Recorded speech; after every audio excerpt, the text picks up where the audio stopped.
Qu'un court-métrage d'animation fait par des jeunes débutants arrive à marquer au point qu'on en fasse une série? Laissez-moi rire, c'est impossible. Attendez, ça l'est? L'anime Mirai est un concours qui promeut de nouvelles générations d'animateurs au sein de différents studios, et c'est dans son édition de 2013 qu'un film va particulièrement attirer l'attention.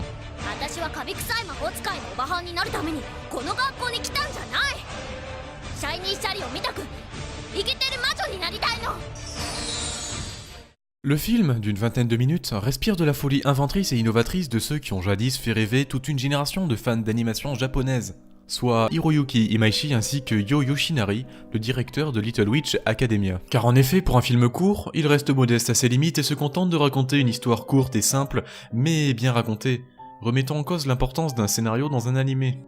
Tout ça grâce à une animation typique de Trigger qui tente souvent d'associer économie d'animation avec beauté et esthétisme, ainsi qu'avec une parfaite maîtrise des effets spéciaux.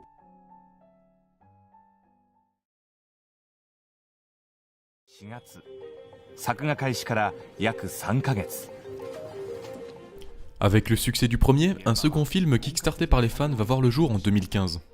Little Witch Academia, la parade enchantée, est plus long, plus inventif avec une animation qui va de pair avec la mise en scène et de nouveaux personnages aussi charismatiques que nos héros, soit encore une fois un excellent film et un sans faute pour Trigger.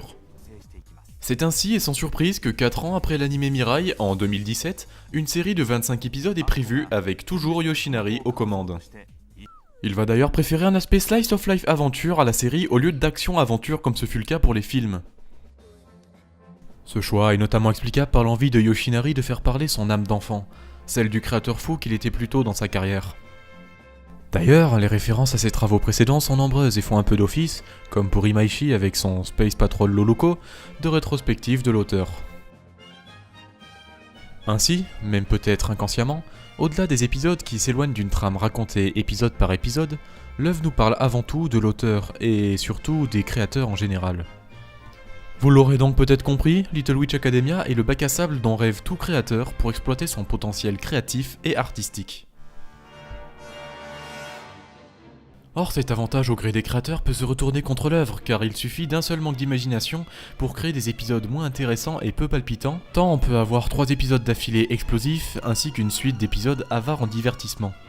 Malgré le large terrain offert par le nom d'épisode et une trame initiée en milieu de série, l'impression du manque d'épisodes va se faire oppressante au fur et à mesure que l'on se rapproche de la fin.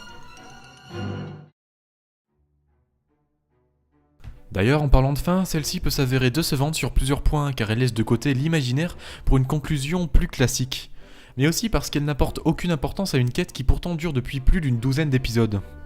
Le mélange entre fil rouge et épisodes purement créatifs est confus et mène à une fin décevante qui n'aura même pas eu le temps de développer tous ces personnages pourtant forts en caractère. Malgré tout, cette même fin nous apporte tout de même une prouesse technique avec une animation époustouflante et un rythme effréné, nous montrant que Trigger reste tout de même un maître dans ses domaines respectifs, l'animation pur jus et l'innovation créatrice.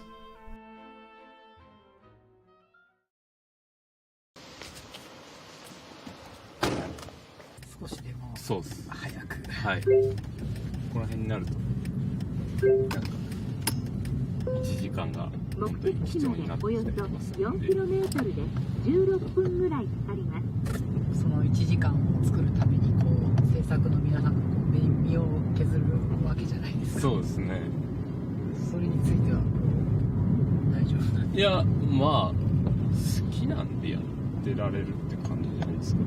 なんか続いて左方向です。そうですね。もう好きなん